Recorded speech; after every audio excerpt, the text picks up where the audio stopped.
emotionally undeveloped, these old stories. We're fighting this war for our brain.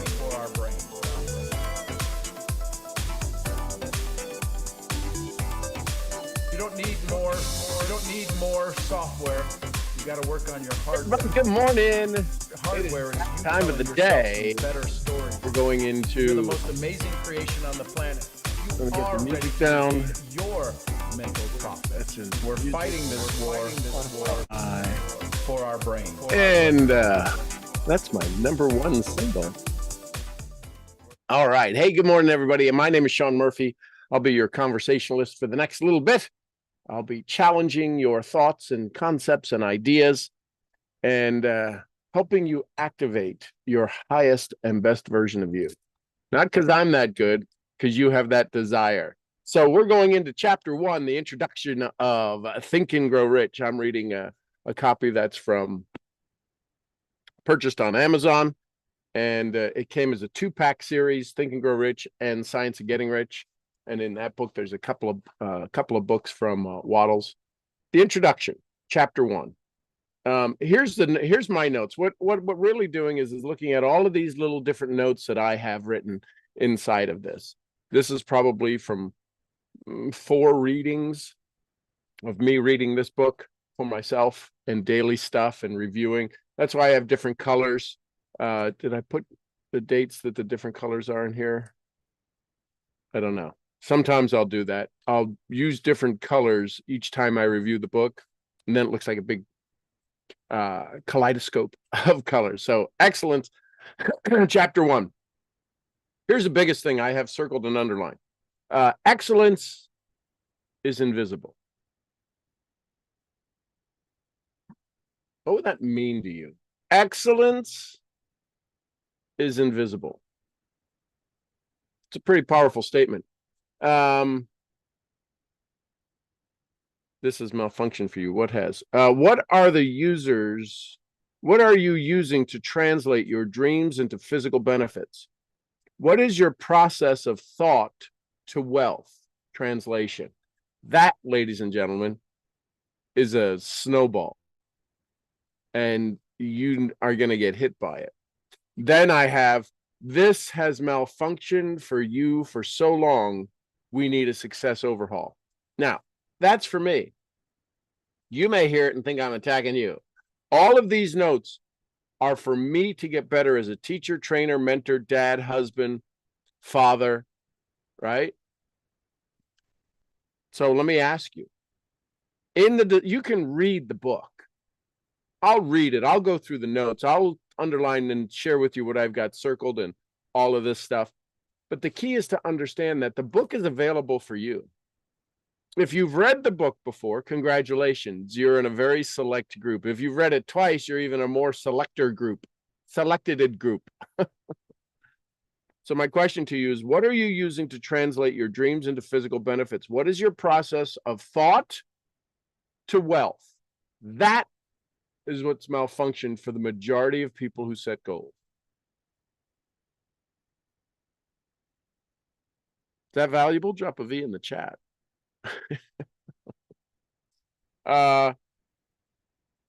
So here we go.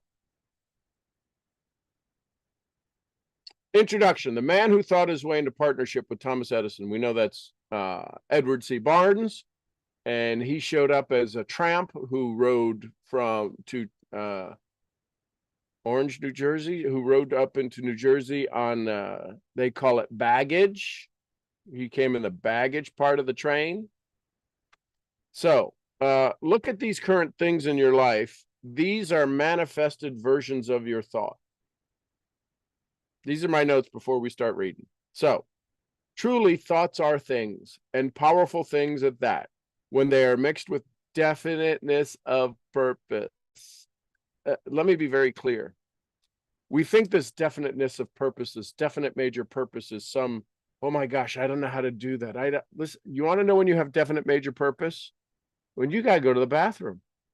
I know that sounds silly. You understand what definite major purpose is. When you're really hungry, you have definite major purpose. So it's not like you don't understand this. It's not like you don't use it every single day, a definite major purpose. The challenge is that we are so blindsided with temporary, with immediate, with microwave success that we don't understand what it means to play long term, to play lifetime over lunchtime. When people ask, a lot of times they go, what's your main goal when you meet somebody? I want to know if there's a lifetime possibility of relationship. And listen, we may see each other once a year. Is it still a lifetime relationship? I'm not into lunchtime. I'm not into small talk. I'm on a diet of small talk. Why? Because I choose to have more. So, definite major purpose, persistence, and a burning desire. You want to know, listen, going to the bathroom, you could have definite major purpose. Going to the bathroom when you really need to go, you have a burning desire to get. I know it sounds funny. I know it sounds sophomore, childish, third gradish, seventh grade boy humor. The reality is that when you have a burning desire, you forget about everything else. And the challenge is you won't forget about everything else that's not worked. You'll have a story of why it didn't work and why it didn't work for you and why they didn't do this. You are the only one responsible for your success. Period. End of story. Now, you cannot have global masterful success all by yourself. Yet you're the only one responsible. If people don't like you, that's your fault. You're hanging around with the wrong people, right? Or if the people you really want to be around don't want to be around you, there's an issue there. You're not following the harmonics of human code. Change the way you look at things, and the things you look at change. A little more than 30 years ago, Edward C. Barnes discovered how true it was that men really do think and grow rich. He discovered that a discovery came about at one sitting. A discovery did not come at one sitting. It came little by little, beginning with a burning desire to become the business associate of the great Edison. One of the chief characteristics of Barnes' desire was that it was definite. He wanted to work with Edison, not for Edison. Observe carefully the description of how he went about translating his desire into reality. You will have a better understanding of the 13 principles which lead to riches. When this desire impulse of thought first flashed into his mind, he was in no position to act upon it. So he had faith. When these desires flash into your mind, there's a good chance you have no position to act on them. To create $300,000, to create $500,000, to create a worldwide training program, to have an audience of 10,000, 100,000. You're in no position to act on them. You have to become the person to get into that position to act on it. Two difficulties stood in his way. He did not know Mr. Edison, and he didn't have enough money to pay for railroad fare to Orange, New Jersey. These difficulties were sufficient to have discouraged the majority of men from making any attempt to carry out desire, but his was no ordinary desire. He was so determined to find a way to carry out his desire that he finally decided to travel blind baggage rather than be defeated. To the uninitiated, this means he went to East Orange on a freight train.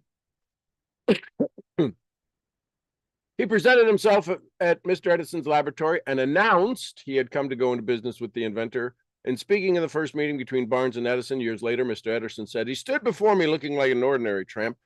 This is all in italicized. But there was something in the expression of his face which conveyed the impression that he was determined to get what he came after.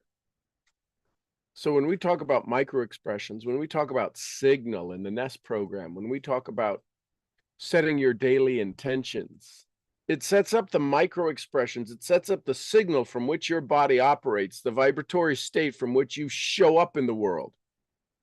And if you show up in the world with the slightest bit of doubt,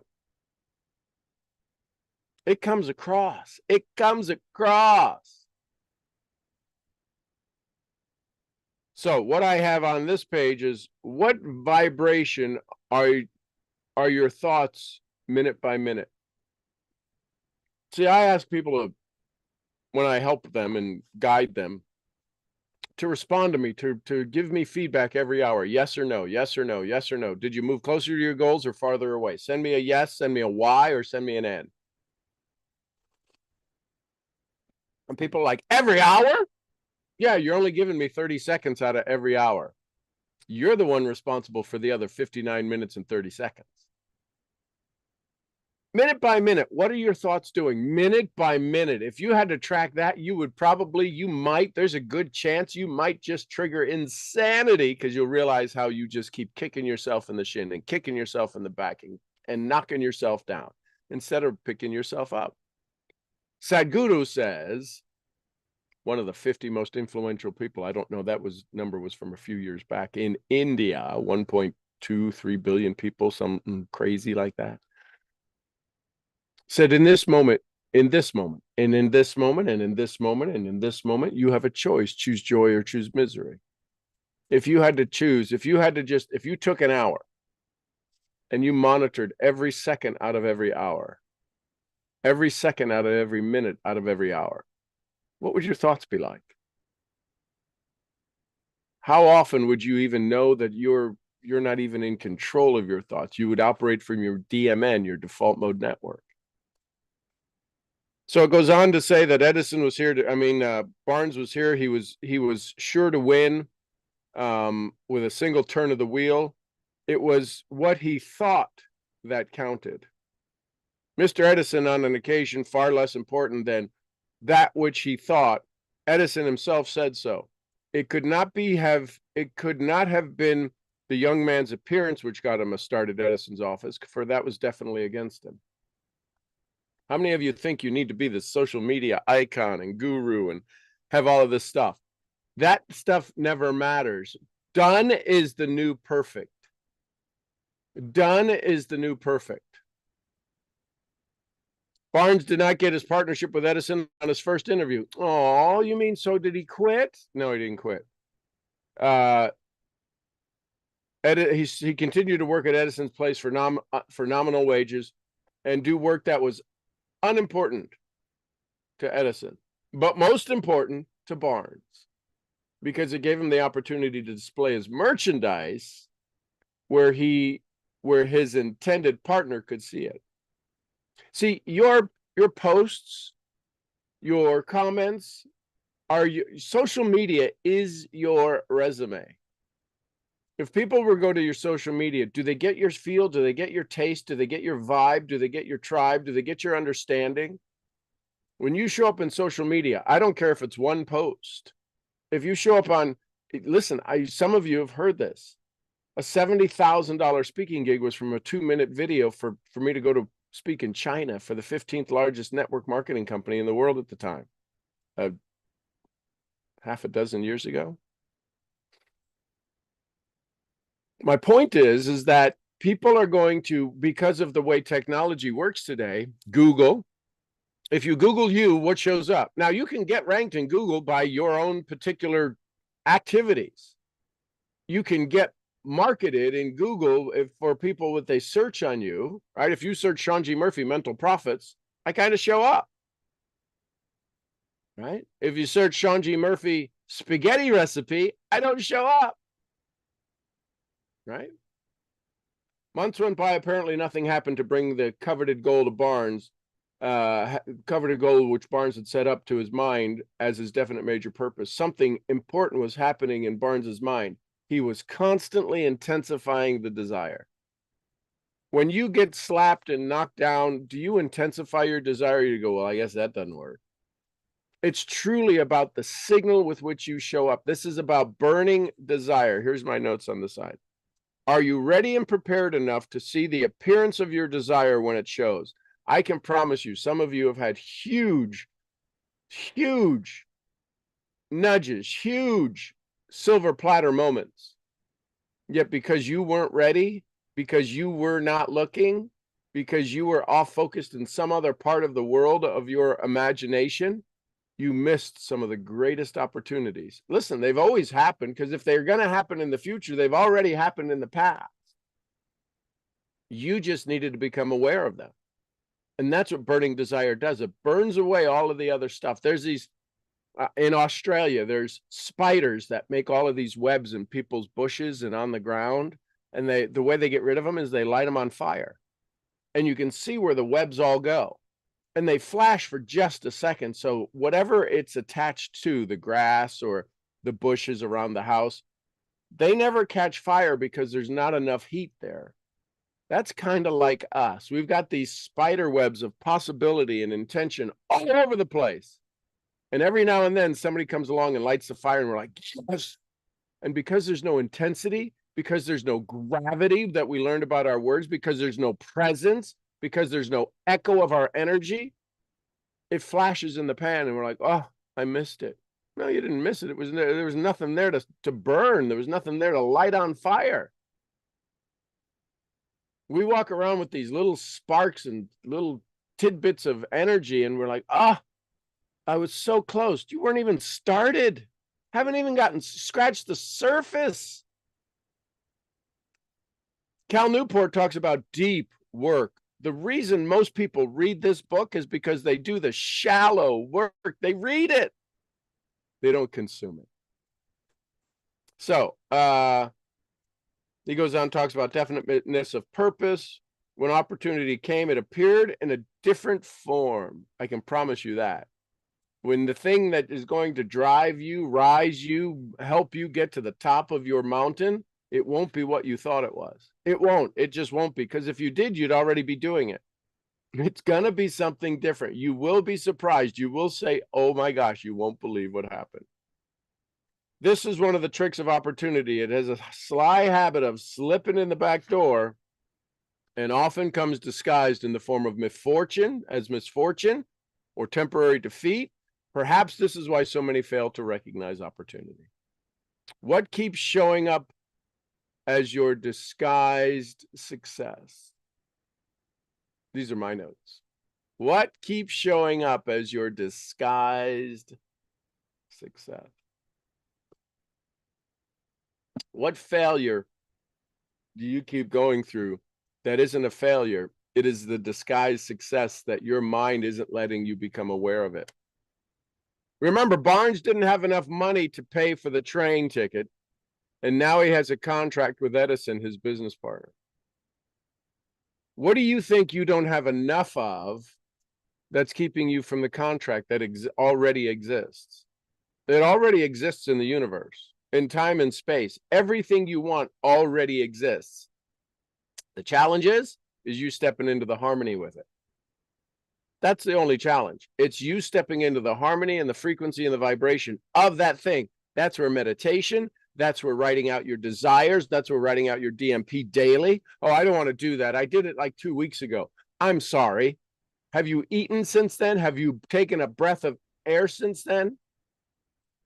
If you've breathed, if you've taken in air, if you've done something, if you've eaten, all of this is, you will do that more than you will focus on your goals. But you know what you will do?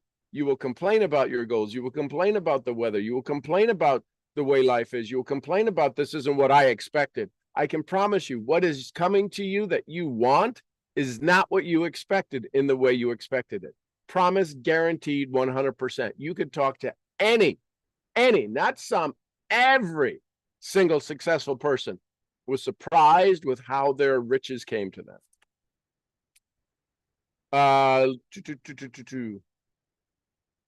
So if you know about the dictaphone, that's where the Ediphone, that's where Edison was selling it, but nobody, all of the current salespeople, all of the current sales force, like, nobody's going to buy this. Nobody's going to buy this. And Barnes saw an opportunity and said, I'll do that. I'll sell that.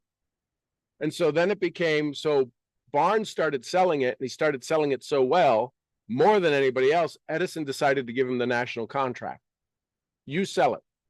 And that's where it became known as made by Edison and installed by Barnes. The guy who had to travel freight train baggage now has a contract with Edison in short order. probably less years than you've been trying to get to your dreams and your goals. Why? Definiteness of purpose. How much cash that original desire Barnes had has been worth to him, I have no way of knowing. Perhaps it brought him $2 or $3 million, but the amount, whatever the amount, besides insignificant, becomes insignificant when compared to the greater asset he acquired in the form of a definite knowledge and an intangible impulse of thought that can be transmuted into physical counterpart. The challenge that you may be having, probably are, is translating your thoughts into profit, period. That's why I call what I do mental profits. Your thoughts create your income. Whatever your income is now, in any area of your life, is an exact result of your thought.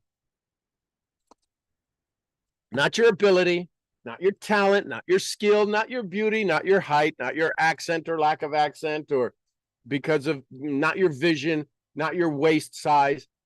Your current profits in any area of your life is 100% based on your thoughts.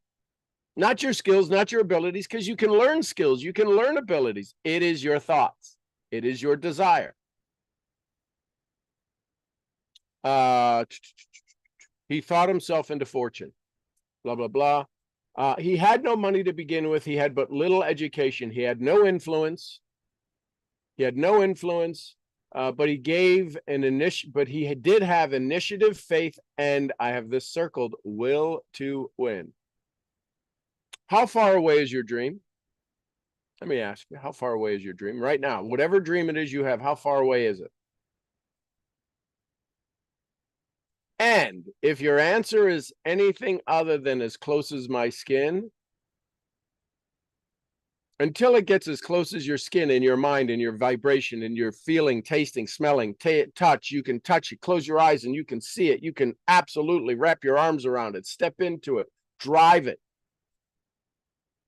It'll be forever out there until it gets this close, until it becomes part of your vibration, until it becomes this white hot burning desire that you can't think of anything else until it'll always be out there.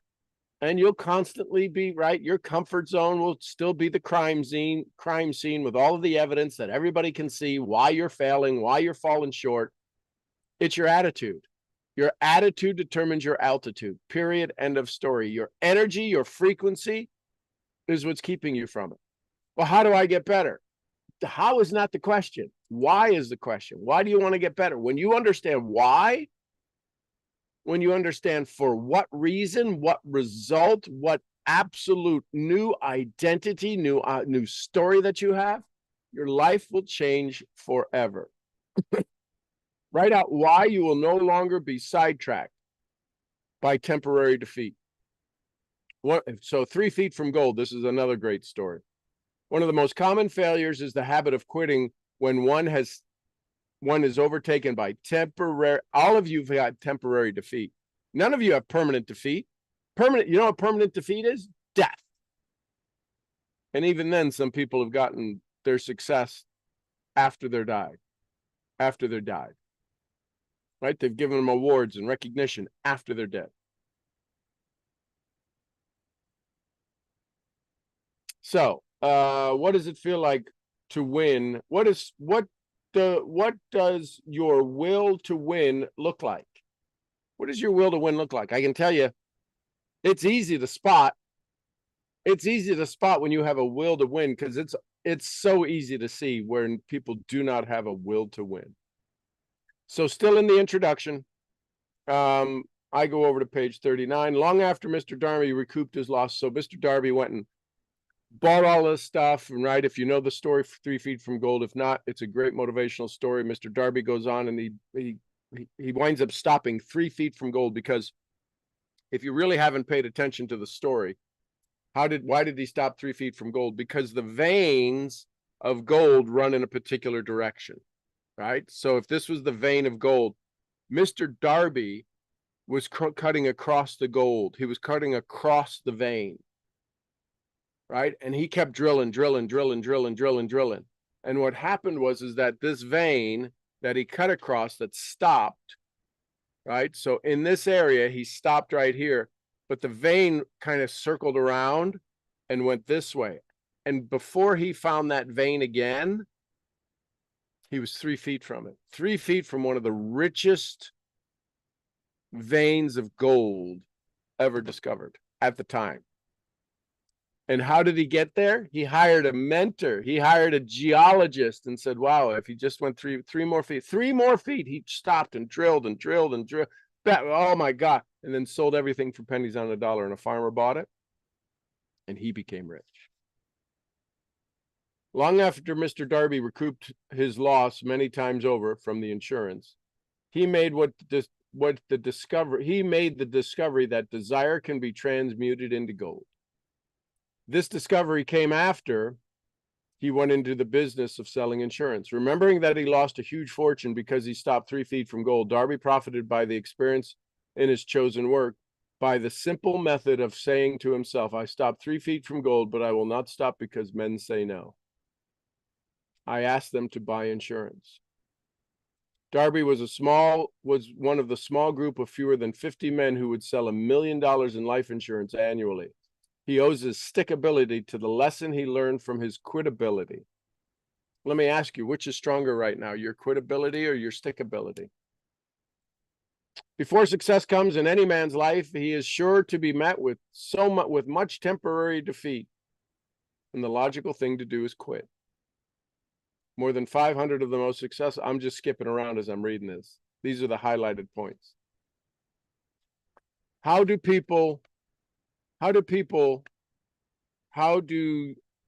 prepare for your greatest success when focused with defeat? How can you prepare for your greatest success if all you talk about is your defeat? It's impossible. How do you listen to oldies 105.3 on the radio station if all you're tuned into is WIIFM, oh, woe is me, 91.4? You're never on the vibration. You're never in the station. You're never in the energy field of your success. Then he goes on and talks about the story of the young girl, the little black girl who needed 50 cents for her mom. My mammy said, send her 50 cents. I'll do not. Uncle retorted, now run on home. Yes, sir. And the child replied, but she didn't move. And then he picked up a barrel stave, one of the barrel things that go on a drum, a barrel, and was going to whip her with it. And she stepped forward and she let out a scream saying, my mama needs 50 cents. He put down the barrel stove, reached into his pocket, got out a 50-cent piece and handed it to her, and just realized he just got whooped by this little colored girl.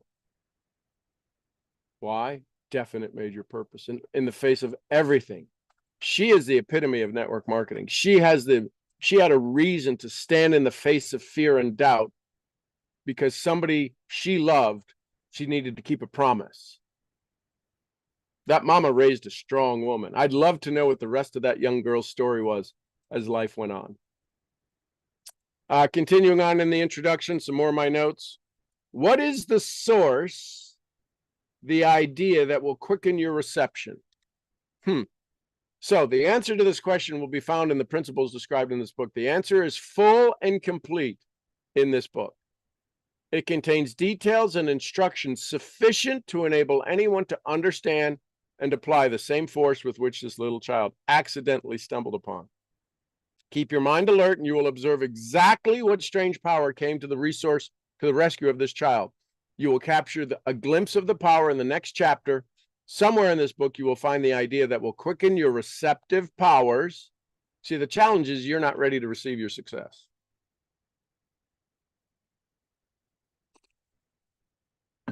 You're just not until you are. If you complain, if you get frustrated, if you get aggravated, if you woke up this morning and didn't write out your intentions, you are not preparing to receive your success. There are certain rules. If you were going to make a cake every day, you would preheat the oven, you would do all of the stuff, you would get the eggs and the milk and the blah, blah, blah, and the flour, and you would do all of the stuff. If you had to make muffins every morning, you would know how to do it without a recipe. You know what you know how to make right now? Failure. You know what you know how to make right now? Defeat. Because you don't understand the vibration of how powerful your vibration is, your signal is, because it's been carried with you every day, every day, every day, every day, and you are refusing to change. If you are stuck, if you are frustrated, if you are aggravated, if you are having less than you want in a day, it's because you are refusing to change your story. And you can go read a book and buy a tape and listen to somebody and go, "Ooh, I read that book." No, you didn't read the book. If you're not thinking and growing rich on a daily basis, you did not read the book. You flipped pages. You didn't read the book. Moving on, page 43. Your current profit is, these are my, when you see me turn the book sideways, because this is it the right way, when I turn it sideways, I'm reading my notes because I have them written all over the places, right? All over the places. Your current profit is based on how and which experiences you are allowing your mind to use as your operating system. I can promise you these notes were never in the first reading of the book. This is after 55, 60 times of reading the book. These notes were never in the first reading, the second reading, the third reading, probably the 20th reading. They were never in any previous book. The frequency might have been there, the understanding, but they're in this book, and this book is now 4 years old for me, this version of it. He profited by 2 dramatic experiences because he analyzed them and found the lesson they taught.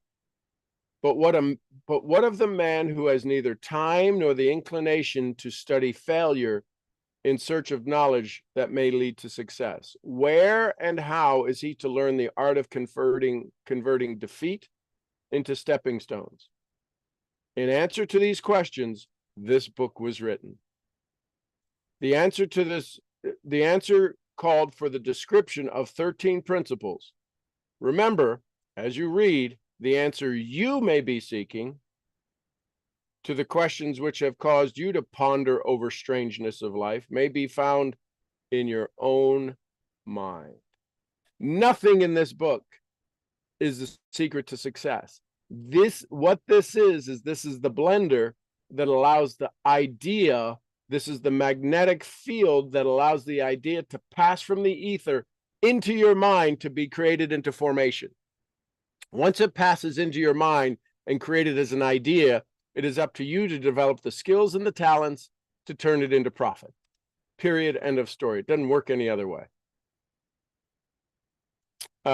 Important suggestion. When riches begin to come, they come so quickly and in such a great abundance that one wonders where they were hiding during all the lean years. We've heard that before. Riches begin with a state of mind, with definiteness of purpose, with little or no hard work. You and every other person ought to be interested in knowing how to acquire that state of mind which will attract riches. That's what it is. It's the radio receiver. If we know, Hill has talked about it and everybody has talked about it, your brain is a signal sender and a signal receiver. The challenge is you're receiving everybody else's signal that is not your own signal. Well, how do I do this? And they give you a formula. That is not your formula. You try to make it your formula and it does not work. Does not work. It's kind of like trying to make grandma's gravy and you try and try and try. You've watched her and something just doesn't taste the same. That's because it's not your signal. That's grandma's signal. You got to have your own signal. And the challenge is most people's signal is so turned down to like less than 1 on a scale of 1 to 100. Your signal is so low in volume in your own self that you have no self-courage, self-confidence. You're looking for significance and you're not going to find it because you're always in pain, because significance and assurity, significance and what's the word I'm looking for? Significant and certainty. Well, I need to know before I go. Good luck. It'll never work. Good luck. Let me know how it works out for you. Okay, flipping the page.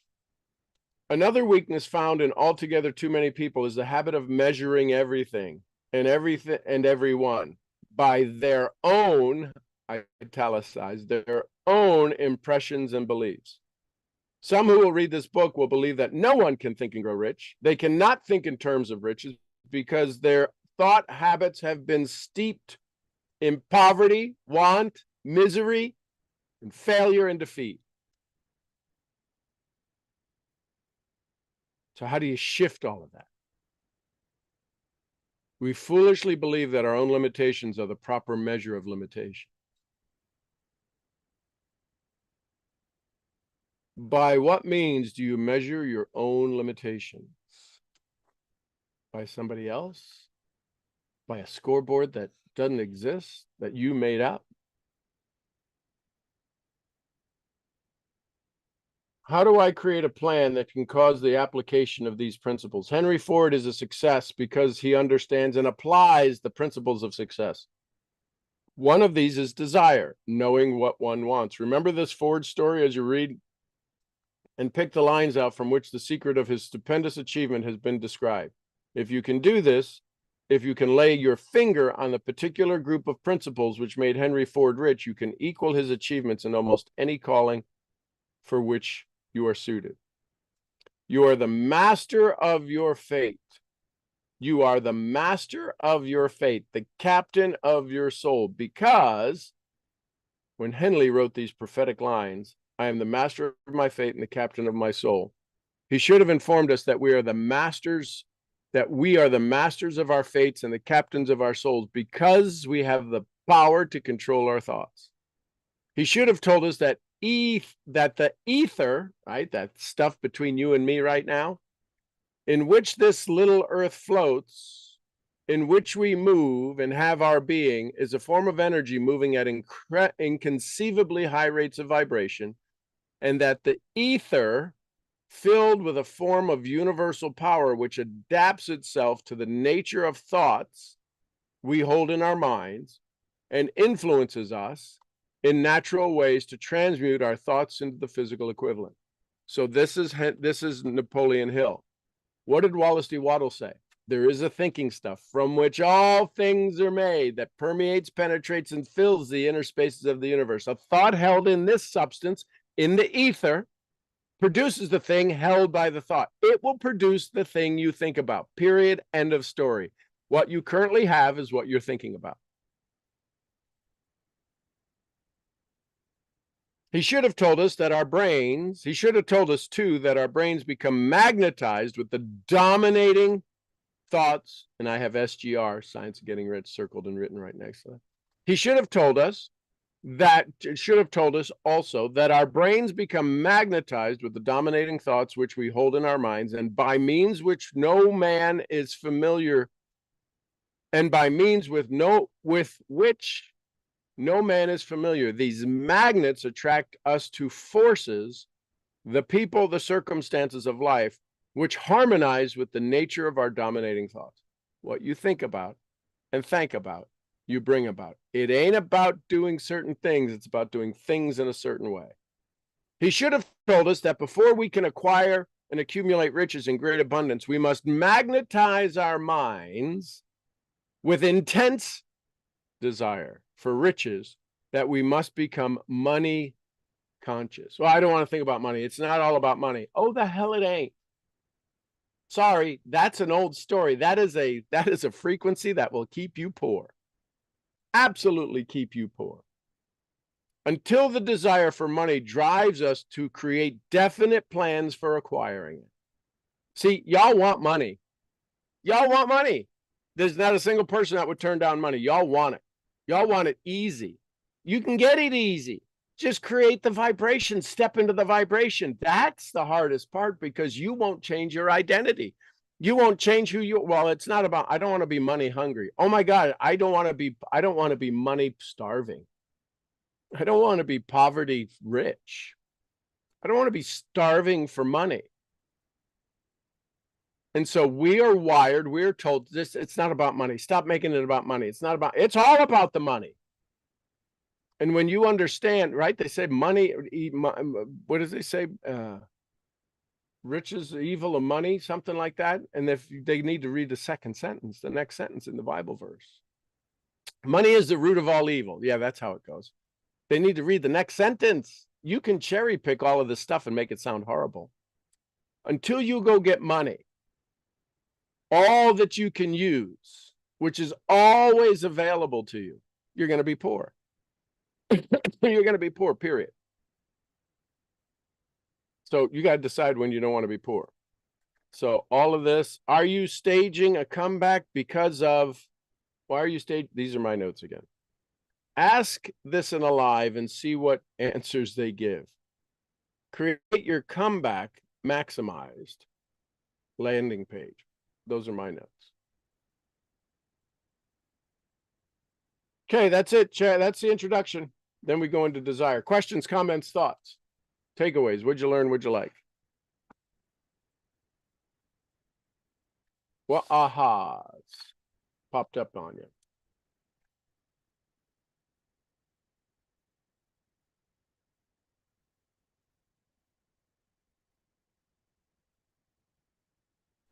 Going Morning, my once? friend. Hey, good morning, Mr. Bob Kane, Horseman.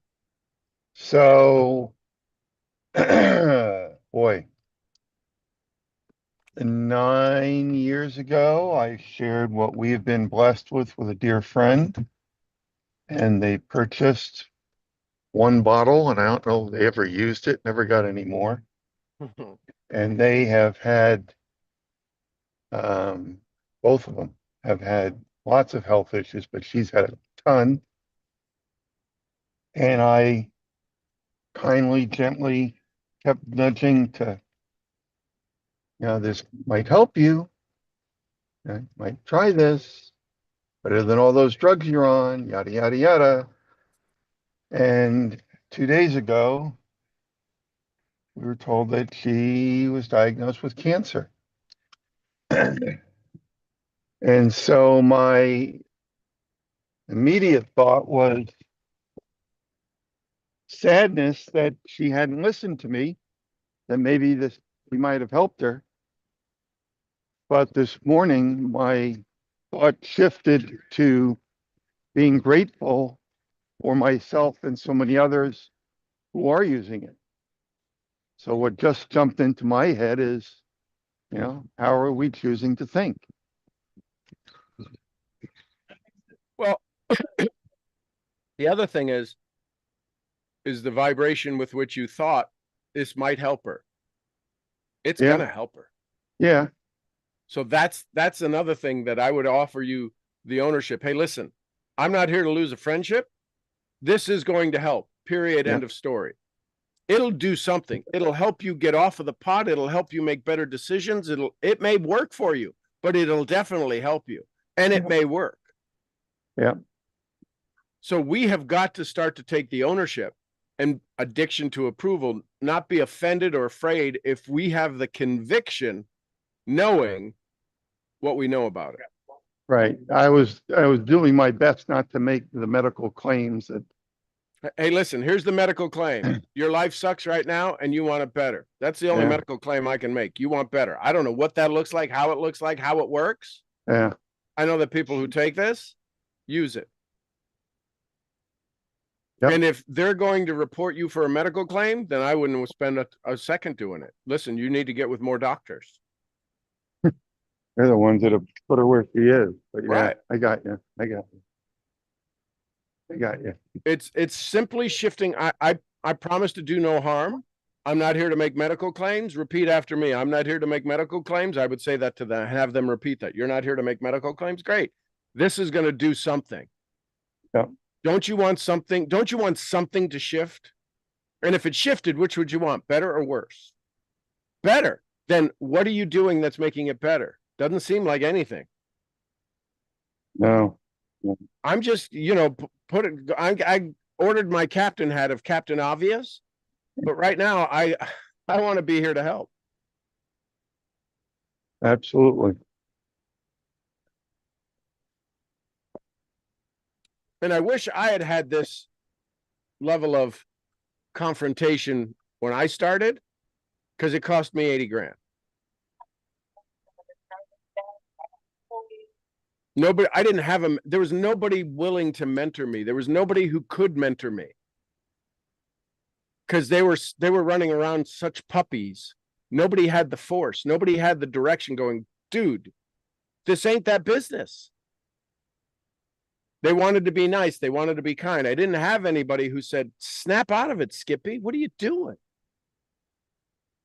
So I had to learn on my own. You know, that thing that Tony Robbins says, cut your teeth or cut a check. There was nobody I could cut a check to. Right, yeah. So there you go. Love it, love it, love it. Hey, thank you for this. The timing could not be better. I love it. Perfect, perfect, perfect, perfect. Enjoying each of these and looking forward to the rest. Love it, love it, love it. Thanks, brother. All right, love you. Bye. Let's go to Serbia. Good morning, AJ. Dobro jutro. Dobro jutro. Hvala. How's it going? How are you? Outstanding. Outstanding. Hey, listen, you know what Frank Sinatra said some time ago? Hang on, you got a little low. Let me fix my volume. What'd you say? Say again. Can you hear me now good? Is Hang this on, better? hang on. Let me do something here. Sound. Normally I have to go do this. And now speak. Is this better? No, it's better on my side. For whatever reason, it kind of is on my side if you have your headphones on, the computer has a technology that it kind of mutes it so you don't get too loud in your headphones. And when I go to, anyways, long story short, I just got to go reset the volume and it's like, oh, okay, now I hear you. Good morning. Isn't it funny how that works? It's Oh, amazing. oh, Rudge is in the house. Hey, Yeah. Rudge. Haven't seen you in a while there, pal. Awesome to have you back. Hey, listen, I heard Frank Sinatra say one time, I wish you un centuno, which means 101 years old, so you can do it again. And in Serbia, we have a similar saying. And I really wish you that. I mean, I really wish you 101 years old and then again, because the timing couldn't been more perfect. I agree 100% with Bob Kane. This couldn't be betterer. Okay. I want to say thank you once again for our conversation last night. I understood that. And then guess what? What? You wouldn't believe this. However, I I wanted to go back and study shame loops again. Yeah. And you wouldn't believe it, obviously, but I couldn't find the goddamn notes. Couldn't find them anywhere.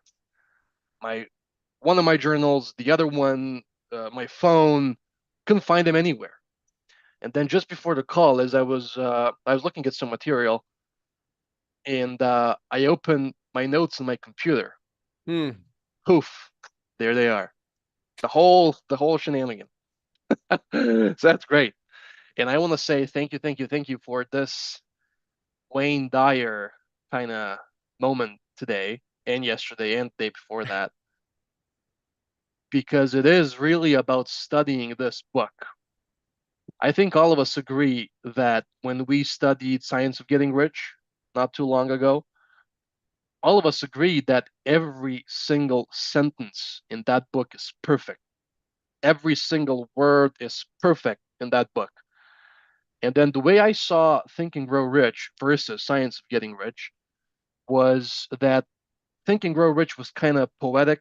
It was a novel-like thing, and I didn't really understand that you study Think and Grow Rich as well as you would study Science of Getting Rich, because Science of Getting Rich is just as he says in the preface, a manuscript. It's he gives you the idea and he gives you instructions, and you go ahead and do it, and that's it. Yep. And then in the last 3 days, you showed me that Think and Grow Rich, despite it being written in a poetic kind of setting, every single sentence is perfect. Again, and every single story and how he translates his idea onto the paper, it's just awesome. And I want to say thank you for bringing this in right now, because I remember I read this book, read with a couple of quote unquotes there when I was 18, didn't understand jack diddly. But guess what? I went into sales, and out of all these 13 principles, I only had the desire. I mean, I just wanted to make money so bad. And I did. And then now going back and studying this book right now with your help from this point of view now, just as I proved myself last night when I sent you a message, it was so quick. I was so quick on my feet to realize that introspection that happened last night. And then you helped me figure out what it was, just the same as with Think and Grow Rich now. So I want to say thank you, thank you, thank you. And I'm looking forward to every conversation we have even more. Hence the reason why I want you to live 105 years old and then do it again. Because I realize that we do very, very, very good work here. And I want to salute you and say thank you for that. Thank. You are welcome. I receive it and I love it. So this is Think and Grow Rich. Where's my book, Think and Grow Rich? So here's Think and Grow Rich, right? There's the size of it. There's the thickness of it, right? We see the words. Here's the laws of success, right? The blue book.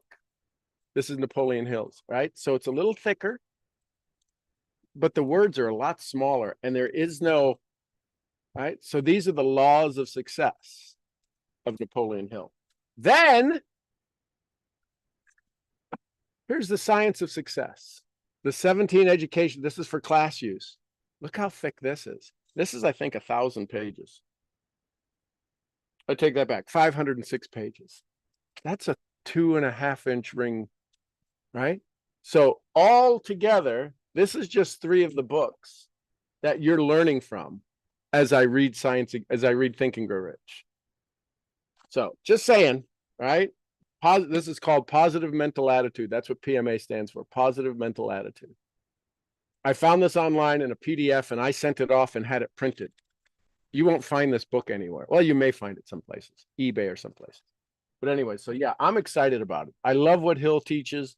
I love how to cross-pollinate Robbins because they all learn from them, right? Robbins learned from Hill. Robbins learned from Jim Rohn. Jim Rohn learned from Hill. Charles Haanel, right? Where's my Charles Haanel book? Well, I just saw it. Oh, here it is. It's on my desk. It's right here in front of me, right? So this is Charles Haanel, the Master Key. This is, again, these were PDFs that I've had printed out. And this one came from Canva. I printed it in a nice book like this, all of that stuff. Anyway, so yeah, I'm excited about it. Thank you for noticing that. Love it, love it, love it. Let's go to, I'm sure the Zoom user is Selka. Good morning, Selka. Yep, I cannot fix that. I don't know. It's just with your new, Fascinating. with my, yes, so I am just the plain old Zoom user, which is not very exciting. And I would not want to get on to anybody else's call like that. But I think we're going to have to go with this because I haven't figured out how to fix it. So it's not a very good vibration to get on as a Zoom user. Oh, you fix it for me. Ah, thank you so much. How are you feeling this morning? Outstanding. You know, I can hear you sometimes. When somebody asks, how are you? You know, most people don't have that vibration that you have to engage other people. So I try sending them your way. Okay, I love it. Yes, I know you do. So let's talk about which book should I reread that I don't even have. And what are the choices? Well, there's Think and Grow Rich. I found that I have literally 3 books of that. Okay. But it has very small print. But the Science of Getting Rich, is that it? Yep. Yes, I need that. I don't have that. And I never even heard of it before you. Now, I think that's the key of me moving forward, not the other one. Okay. But no, I'm asking you. Well, it's so they're both of them have a philosophy. They're very intertwined. Science of Getting Rich gives you the exact, there is no let the secret jump off the page at you. It says, go do this, right? And Yes, do things in a certain way. right. And yet it gives you those things to do it. Now, it gives you the exact formula. What it can't give you, what no book can give you, is the frequency, which means the certain way. Right? If you make the perfect recipe, the perfect baking recipe, you season the meat or whatever it is you're going to cook, and the oven isn't at the right temperature, it's not gonna show up right. It's not gonna come up right. If your oven reads 300 degrees or 350 and it's actually the temperature because something's happened in the system, we haven't measured it and it's at 300 and you're like, I don't know why I never can get it to cook right. So you can get all of the rules, all of the formulas, every single absolutely, here's what you do, here's what will trigger inside of another human being, here's the frequency and the conversation. If your certain signal is not there, so the most valuable thing, regardless of the book you read, both of them will serve you well. I would encourage you to get because it's online, you can get it. You can get the PDF for free unless you want to buy the book. Yes, I remember we when we were talking about it months ago, Yep. we had it online. Yes. Yes, I'm the kind of person that likes physical books, and I like to mark in them and I like to write in them. So I would Yes. do that. Now, the other thing is that you can get the Science of Getting Rich. And I know I just saw it. Where did I just see it? So I've actually created the workbook, the 105-page workbook that goes along with the Science of Getting Rich. Yeah, I remember you Yeah. sending that to us. Yeah, so you've got that somewhere in your PDFs. That is what will make the Science of Getting Rich. And I'm also creating a workbook for Think and Grow Rich now. Nobody has created, I shouldn't say nobody. I haven't seen a workbook to my liking on Think and Grow Rich. I love the one that Bob Proctor created on the Science of Getting Rich. Oh, there it is. It's right here. Again, at my desk. Right? So you have these copies as well. So this is the entire book and the questions. But it also has in here all of the things that Bob is particularly known for about the mind, right? And all of that stuff. So Why don't you create a workbook? for science, well, this one I love for Science of Getting Rich. Yes, but you said the other one you don't, and so why don't you create one? I am. I'm in the process of doing that now. All right. And that's what Burning Desire is, and that's what your DMP is, and all of that stuff. So it's going to be the workbook for that is probably going to be much bigger than the whole book itself. It'll probably look something like this. All right. So I'm still dealing with the signal. You keep mentioning it, and I think that's the key. 100%. You're absolutely right. I'm glad you recognize it. That's the first thing, is recognizing that. Most people who don't want to talk about their signal and understand the vibration and the frequency with which they show up, that's not it. I just need a better script. Okay, good luck. No, it's all about you and how you show up. Yep. I totally agree with that. Yes. But I sometimes show up in one way and it's not received well by the other person's signal. Yep. So how do I match my signal to someone else's signal? Maybe I'm not understanding or reading other people's signals properly. I remember sending you a message and you were telling me all about this person's signal, which wasn't very good, just from the message. Right.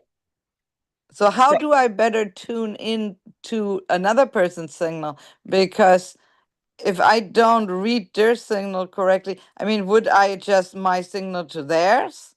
So What do you do? okay, great question. It's the $1 million question. Here's what happened. So let's go into the woo-woo land of metaphysics. And what I mean by that is let's ask some logical questions.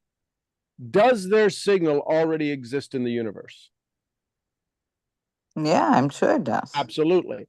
So if their signal already exists in the universe, is everybody's signal you're about to encounter already flowing over you right now in this moment? Yes. That's how you tune into it. You pay attention. It's literally like taking your radio, which has access to all of the frequencies of all of the radios that are in existence in where your radio can pick up. You decide to tune in. So what I do is I sit down and I begin to say, I will understand the words between the message underneath the words. I will listen for what it is. So when I read this book, Think and Grow Rich, here, I probably have said this before, but I may be giving you another little secret. When I read this sentence, when Edward C. Barnes climbed down from the freight train in Orange, New Jersey, more than 30 years ago, he may have resembled a tramp, but his thoughts were those of a king. So my question is, and this is the start of chapter 2, my question is what did Hill want to write that the editor said, this is better? Now, Hill wrote for magazines. He had his own Napoleon Hill magazine. He understands, he's an author, he's an editor. But were those the original words? And I asked the universe, were those the original words? And I hear no. And in my mastermind, when I close my eyes, I sit across from Hill and I say, what did you mean by that?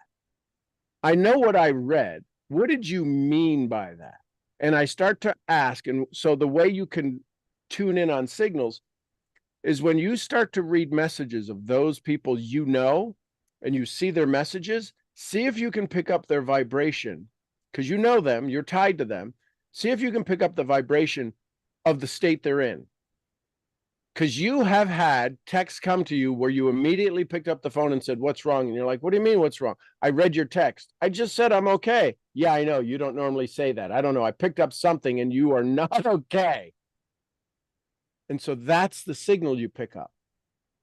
So you do not have to match their signal. You have to allow their signal to exist so they can feel heard and be present, and then offer them, is this the signal you choose to sit in? Because if not, we can dial in your radio into success.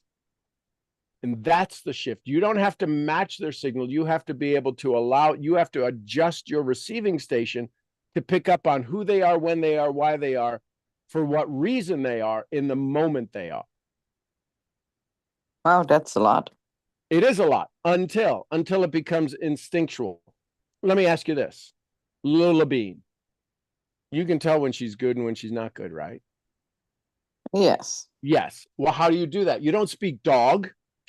It's an And she doesn't speak either, but you Right. can see by the way, I mean, animals are more expressive than people, you Not know, they'll really. just No, lay because there.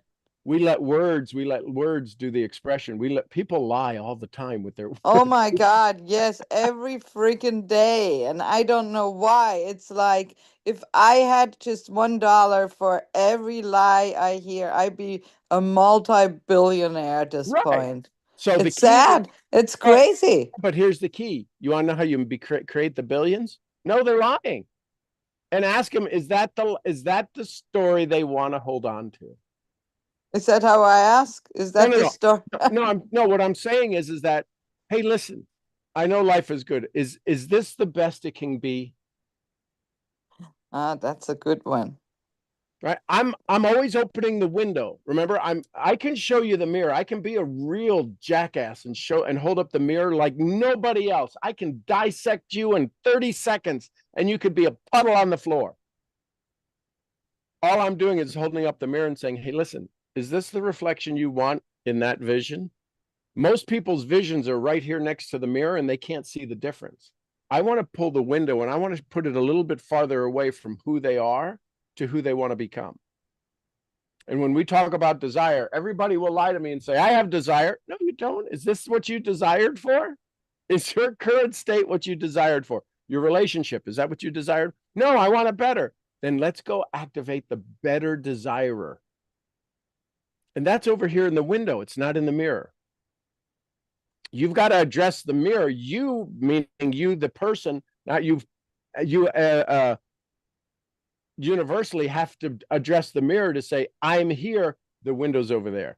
I have to move, frequency shift, to the window. And so how do you match that? They say they're at the window when they're looking in the mirror. They say they're having great and they're not. Their life sucks. I'm so busy doing nonprofit stuff. Well, I didn't know you were a nonprofit organization. I'm not, I'm a for-profit, right? You've got to be able to have the skills to poke at people without them exploding. And that comes from Signal. Well, you can do it. How come I can't do it? It's Signal. I don't want to be right. My goal isn't to be right. I don't get paid to be right. I get paid to find customers and build leaders. I don't get paid to be right. And you don't get paid to anger people, but sometimes you do. Well, I get paid to because you gave me permission. Ah, well, you Right? don't anger me, but I Right. know some other people Yeah, in this group that you anger I sometimes. piss them off to high hell and back. But that's because I asked it, do I have your permission to make you uncomfortable? I mean, I know that if you say something to me, you're doing it to fix whatever needs to be fixed. So I don't get upset about that. It Right. doesn't, because I want. Unless I got to ask you to do boring work. I do boring work. Oh my God. And I hear you say that a lot. And I wonder always if you're just speaking to me. Yes, I still don't like the boring work, but I'm working on that because I'm very conscious of that now. Yeah, Yeah. that's a So the struggle. key is, it is a struggle until, see, the reason that it's boring is because it hasn't made profit before. When you understand the boring work is the most profitable work, it's the consistent stuff to do. It's the stuff that you can teach others to do, because if it's boring, it's simple. It's not easy, it's simple. And because if it's easy to do, it's also easy not to do. So boring work is simple work. It's foundational work. It's doing the 30 minutes of walking every day so you can run a marathon, but everybody wants to run a marathon. They've done no preparation. Boring work is the practice in private, be rewarded in public for activities. And it's just that simple. I didn't want to have to talk. I don't like talking. I do not like talking. I don't like talking in front of an audience. You don't like talking? You talk all the time. I know. And the only reason is because so I can overpower the thoughts going on in your mind. Listen, I used to talk like a real jackhole. I still sound like it now, but my tone has changed. My frequency has changed. It's become more inviting. It's allowed you to have your space rather than when I used to have employees, I could tell them what to do. That's what cost me 80 grand was I thought people worked for me in network marketing. They do not. I learned that. That was an $80,000 bill I wrote. They don't even want to work for themselves, period. Well, what I learned is that they'll never work for me and they won't work for themselves. They will work for somebody else. The secret I found in year 2 is that nobody starts network marketing for themselves. Nobody. They lie and say, I'm doing this for me. No, you're not. You're doing it for somebody else. And the reason they quit is because they can't keep their promise. Period. End of story. And when you let that settle in, listen, who's going to benefit from you? Who's going to be excited to take trips with you? Who's going to be excited? Well, I'm taking it by myself. I get it, but who's going to be excited? What are you going to be excited about? How about the people who get to meet you on the trips? They're going to be excited to meet you? There's some people I would rather not send on trips because they ain't going to bring any joy to the world. Oh my God, yes. Right? So everybody does something for somebody else. Everybody does something for somebody else. That's why people will spend more on their pets than they will on themselves. I want to take care of something. I think the veterinarians have figured that out. Oh gosh, yes. And so is the food people. Oh, are you feeding them, dead worms and bugs, or would you like to feed them this dog food found in the fridge section? And there's a mini fridge and it's $9 for a meal. It's like, are you kidding me? They eat raw meat, give them raw meat, give them a couple of tablespoons of raw meat, and they're good. That's all they feed Alaskan Huskies who are doing on the Iditarod. They feed them a cup full of raw meat. They don't feed them all this other crap. Dogs are supposed to live a whole bunch of years, but we kill them with our food. That's why all of a sudden now we said, well, since we're killing them sooner, let's change the ratio of age. So for every year of a human life, it's 7 years. Every year of a dog's life is 7 years of a human life. Oh, okay. So if they live 10 years, they're 70 years old. They should die. No, they shouldn't. No, they shouldn't. They shouldn't. Feed them good water, good food. The problem is they're not, you have filters on everything, meaning editorially you, and your dogs don't have any filters. You're giving them the crappiest water in the world. No, my daughter always buys the water for the dog. The dog is not allowed to have any tap water. Yeah. Shocking. Yes. And I Yeah. bet, so my No, to question, me, that's always been shocking that she does that. well, But my question is she's next time, very specific about that. And she So- has been for years, even for the other dog she had before. I don't even know where that came from. She's very specific about that. Lola Beans is not allowed to have any regular water. so I would ask the question then, are there filters on her shower head? And there might be, there probably is. I don't know, there may be on her shower head. There certainly are none on mine because she actually literally installed her own shower head in this place. So on a shower, 5 minutes of a warm shower of a hot, shower that's got some steam to it is the equivalent of drinking 30 days of contaminated water. Most people don't have a shower head, don't have a filter on their shower head. Yeah, no, I don't think anybody does. Yeah, you need one. It's You one. have one? Oh, you got them in the showers outside out here. Yes. That was gonna be my next question. You Yeah. must have just, Oh, they've been there from day one. read They've my been mind. the little silver things that are just above the shower head. We change them out every month, every 6 weeks. When you guys are here, it goes through it quicker. We change it out about as soon as you. Well, I didn't notice. I was trying to figure out my surroundings. Right. I had to have that life-changing shower that Yes. everybody told me I must have. So I did. I try everything at least once. Not There you go. everything, Right. but yeah. Okay, well, Awesome. Awesome. Awesome. thank you, thank you, thank you. Love it. Love it. Love it. I love you. Love you too. Good morning, Wheezy. It's so good to see your hand raised. Good morning. I thought maybe I should reintroduce myself. Hi, how are you? I am outstanding. How Yeah. are you? She's alive. It's not somebody just filling in for her. No, it's not. Thank you for your kind note. I had epiphany. It was Veritas has been very verbal. And for those that don't know, And, Veritas is her queen.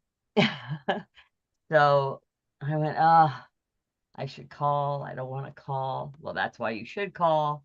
Blah, blah, blah. Anyway, so here I am. Thank you, thank you, thank you. So right in the very beginning, I'm loving, first of all, I'm loving this. Thank you so much for doing this. It's hitting differently as every time. And the question, the thing that popped out, and I wrote it down and I went, I've got to ask. Oh no. Yes, I'm asking. So it had to do with you talking about where in the book he talks about stickability versus quitability. And I went, oh, one of the things I like to pride myself in is that I'm not a quitter. Veritas again. Yeah, except for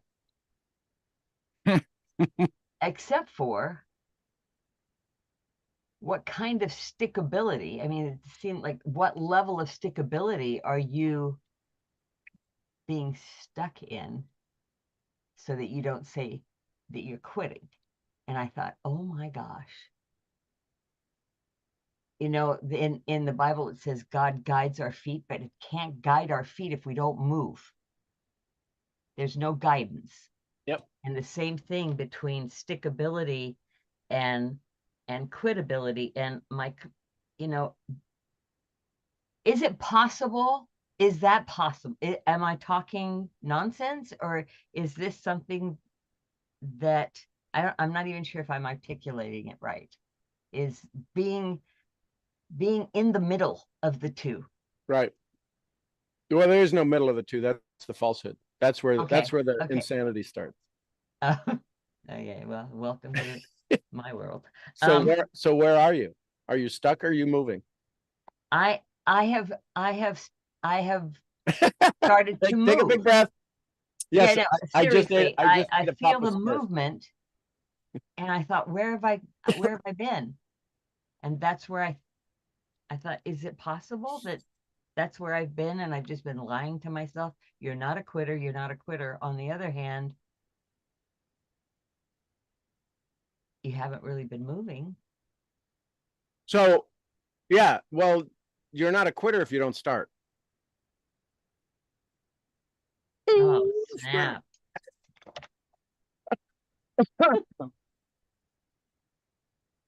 Okay. So have you started? Yes. What have you started? Well, number one, I started to be in love with the people that I want to serve. Awesome. My avatar is actually being in love with them, not trying to fix them, not trying to be superior to them, not any of that, because I am one of them. So where does it, where would I read that in your, somewhere on social media? Where would I read that online to pick up that signal? And that is where it is not. So now you got to start there. Okay. So what's your new title? What's your new subtitle on Instagram? What's your subtitle on Facebook where it says about me? What do you do? Yeah.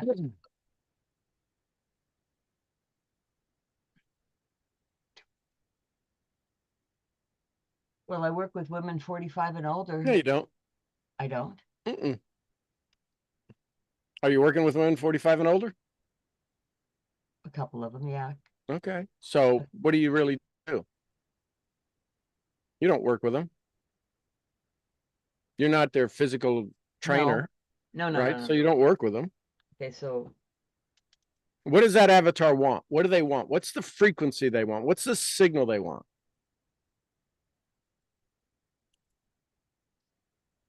they they want clarity in this new season. In this new season of their life, they want Okay. clarity and purpose.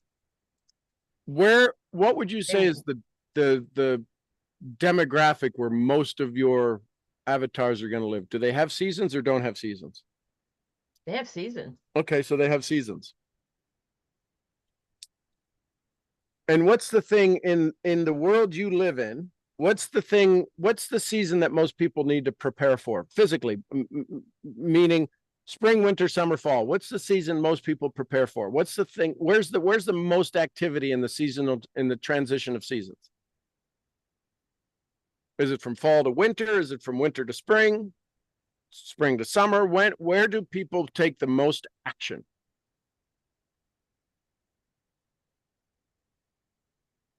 From fall to winter. Okay, why? Preparing for the winter. Okay, and what are they preparing for? Are they preparing for the hot or the cold? They're preparing for the cold. They're preparing for the cold. Yes, they're preparing for the cold, not in seeing the benefit of it, the things that can be done in it. It's not a stopgap. It's not where you hide. And So what happens if you get exposed to the cold?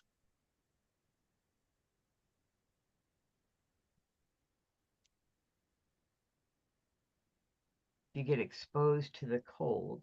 What happens if you get exposed, if you become exposed in the cold weather that's coming, what could happen to you? Hypothermia, you could die.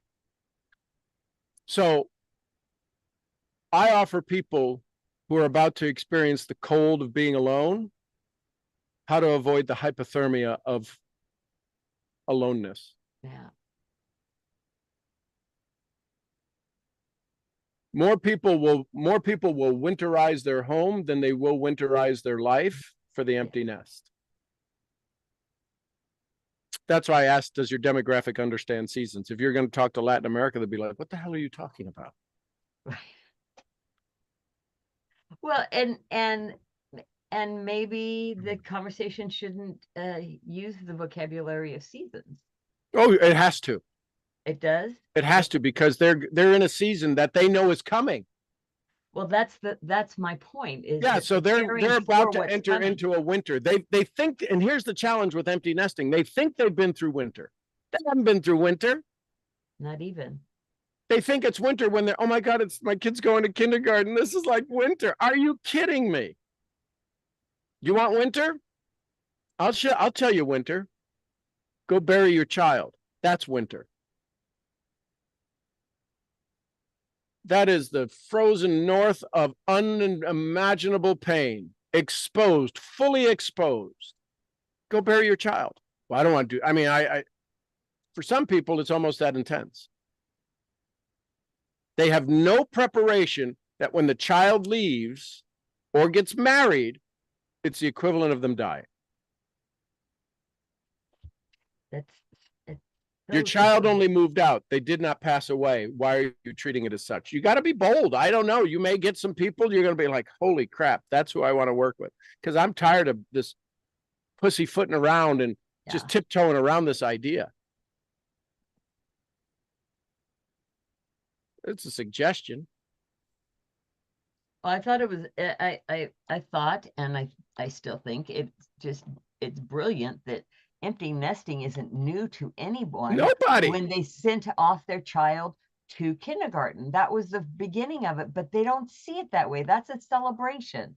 And then the graduation is a celebration and everything's a celebration. And then the kid's not there and it's like, oh, I missed the Lego day. I'm like, they haven't been Lego days for 15 years. However, So this has aren't been you, preparing so you. Are you. what if you're not working with 45-year-olds, you're working with 20-year-olds who are who need to prepare for the day their child, you've grown them up into a great human being and they take on their own responsibilities that you've wired into them. You got 15 years to prepare and you're waiting to do it on the senior year of college. I'm sorry, that's just nutcase stuff. And then you take it out on your spouse. It's like, what the hell did I do? Well, and there are actually so many levels to this, and So what are you going to start? Right now, I am starting with the 45-year-olds, which is cool because a couple of So them. how many 45-year-olds or older did you talk to yesterday? 2. And what was the result? One referred me to her daughter, which was a revelation for me, which is kind of got me moving. Awesome. Because I went, oh. And what was the result of the second one? The second, the second one is, I did a lot of shot on her. Well, you're not going to let me get away with much. And I said, no, my mentor doesn't let me. Oh, I'm just sharing. So when somebody says you're not going to let me get away with much, it's important that they activated that protection trigger. Say, I can't let you get away with much because what's waiting is so much more. We have to hear these little triggers so that we don't activate that lever that becomes a festering lever, that becomes a reason for them to go into the witness protection program. We have to pay attention to the words. Oh, you're not going to let me get away with much. You realize that's because so much more is waiting. You know that, right? Oh, that's beautiful. Yeah.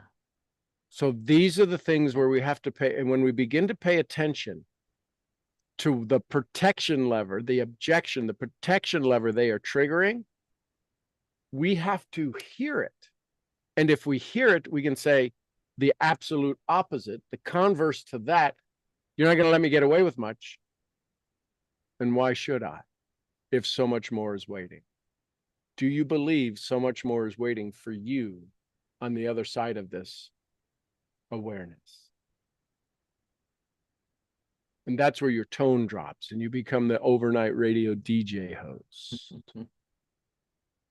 You're right. My mentor doesn't let me get away with it because and this is where you use third party, blame me. You know, he won't let me get away with much because he always says, and I'll ask you the same thing he asks me, isn't there so much more on the other side of this resistance?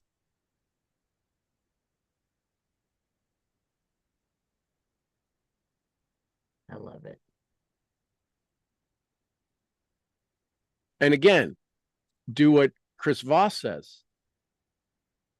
Get away Repeat with? the last 3 words. Yeah, get away with? Yeah. Hear the Paul Harvey rest of the story. Love it. Very cool. Great talking with you. Good to see you, Weezy. Me and my blue teeth. Yes. I haven't seen those for a while. Yeah, well, I normally do my best to avoid taking it, but I've got to run as soon as I get off of here, and I'm like, I'll get more flack from where I'm about to go than I will from you, so I'm going to give it a chance to wean off my teeth before I wind up there, because they will really have fun with it. I'll just say that. They'll be like, Son, you I are love just you. nuts. Blue I love you teeth and too. all. Thank you, thank you, thank you. Love it. Anyone else? Last thoughts, comments, questions, takeaways? Hey, don't you just love her with the hair and everything? I know. She's the And best. she's my first neighbor, actually. Really? And Oh, that's we get, right. yeah. Oh, yeah, we get to joke about this all the time. Yes. Because that lady right there, she's my neighbor. My first neighbor, actually. And my first neighbor in the States. Oh, nice. Yeah. That's Yeah, a great claim. I don't got many neighbors up there, definitely, but she's one for sure. I love So, it. Love it. I love the blue teeth. I actually got it. You are exposed right here. Okay.